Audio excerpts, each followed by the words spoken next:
Arable farming, ये जो word है एरेबल, ये लैटिन लैंग्वेज से लिया गया है। लैटिन लैंग्वेज में दो वर्ड्स हैं। पहला वर्ड है एरियर, जिसका मतलब है टू प्लाउ, और दूसरा वर्ड है एरेबिलिस, जिसका मतलब है फिट फॉर प्लॉइंग। तो इस तरह से जो एक कल्टीवेटेड लैंड होता है जिसको हमने प्लॉइंग के द्वारा प्रिपेयर किया है, उसके ऊपर अगर अपने क्रॉप को ग्रो करवाते हैं तो ये एरेबल फार्मिंग कहलाता है। इस फार्मिंग का जो मेन फोकस होता है वो क्रॉप प्रोडक्शन ही होता है। इसका मतलब ये है कि हमें इसके साथ कोई भी अदर एक्टिविटी इंटीग्रेट नहीं करनी है। तो इस तरह की जो फार्मिंग है वो एरेबल फार्मिंग कहलाती है। अब अगर अपने स्टेप्स की बात करें तो एरेबल फार्मिंग में कौन कौन से स्टेप्स हो सकते हैं। सबसे पहला स्टेप आता है इसमें सॉइल प्रिपरेशन। तो हम लोग क्या करेंगे, सबसे पहले सॉइल जो है उसको इरिगेशन देंगे। उसके बाद फिर उसकी जब मॉइस्चर कंडीशन जो है वो सुइटेबल होती हैं उस टाइम पे उसकी क्या की जाती है, प्लॉइंग की जाती है। प्लॉइंग के बाद फिर उसकी लेवलर की हेल्प से उसको लेवल कर दिया जाता है। दूसरा स्टेप इसके अंदर आता है प्लांटिंग सीड्स। अब हमें जो सीड रेट है वो अकॉर्डिंग टू क्रॉप प्रोडक्शन रखनी है। मतलब हमें ज्यादा से ज्यादा प्रोडक्शन चाहिए तो हमें उसके अकॉर्डिंग प्लांट्स के बीच की डिस्टेंस रखनी है और रोज के बीच की डिस्टेंस रखनी है, और इस तरह से हम सोइंग कर देते हैं। थर्ड स्टेप इसमें आता है केयरिंग क्रॉप प्लांट्स। अब जो क्रॉप प्लांट्स हैं उनको हमें वीड प्लांट से बचाना है।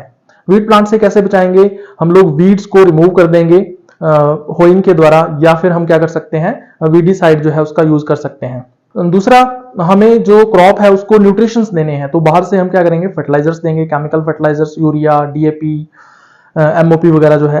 इसके अलावा हम लोग क्या करेंगे, जो प्लांट्स हैं उनको इरिगेशन देंगे। तो अलग अलग स्टेजेस पर, क्रॉप स्टेजेस पर हम लोग उसको इरिगेशन देते हैं, या रेनफॉल जो है अगर हो गया है तो नंबर ऑफ इरिगेशंस कम हो जाते हैं। इसके अलावा जो क्रॉप प्लांट है उसको हम प्रोटेक्ट करते हैं। जो बायोलॉजिकल स्ट्रेस होता है, जैसे कोई डिजीज स्प्रेड हो गई या फिर कोई इंसेक्ट पेस्ट हो सकता है जो अटैक कर गया क्रॉप के ऊपर, तो उससे हमें उसको प्रोटेक्ट करना होता है फंजीसाइड या इंसेक्टिसाइड वगैरह के यूज से। उसके बाद लास्ट स्टेप इसमें आता है हार्वेस्टिंग। तो जो ऑप्टिमम मॉइस्चर कंटेंट होता है उस पर हम क्या करते हैं, जो क्रॉप है उसकी हार्वेस्टिंग कर ली जाती है।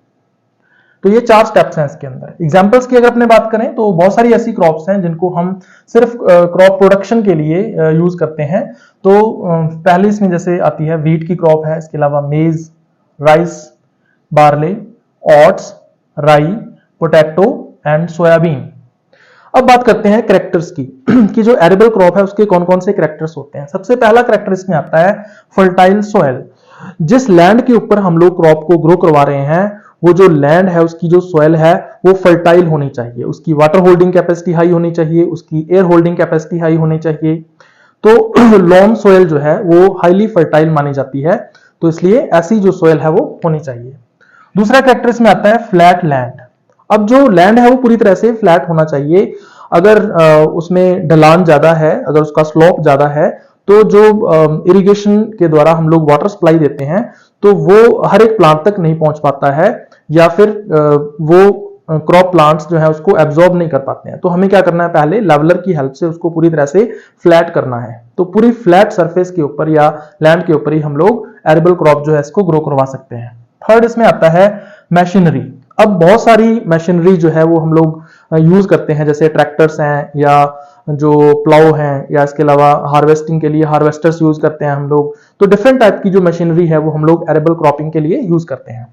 लास्ट इसमें आता है मोर वाटर। अब जो क्रॉप प्रोडक्शन है उसके लिए जितना ज्यादा वाटर हम लोग देंगे क्रॉप को उतना ही ज्यादा प्रोडक्शन जो है वो होगा। तो नंबर ऑफ इरिगेशंस जितनी चाहिए होती हैं उतनी हम लोग उसको देते हैं। अगर रेनफॉल हो रहा है तो उसके क्रॉप के लिए और भी अच्छी बात है, और नंबर ऑफ इरिगेशंस फिर हम कम हो जाते हैं अगर रेनफॉल हो जाता है तो इस तरह से ये है एरेबल फार्मिंग।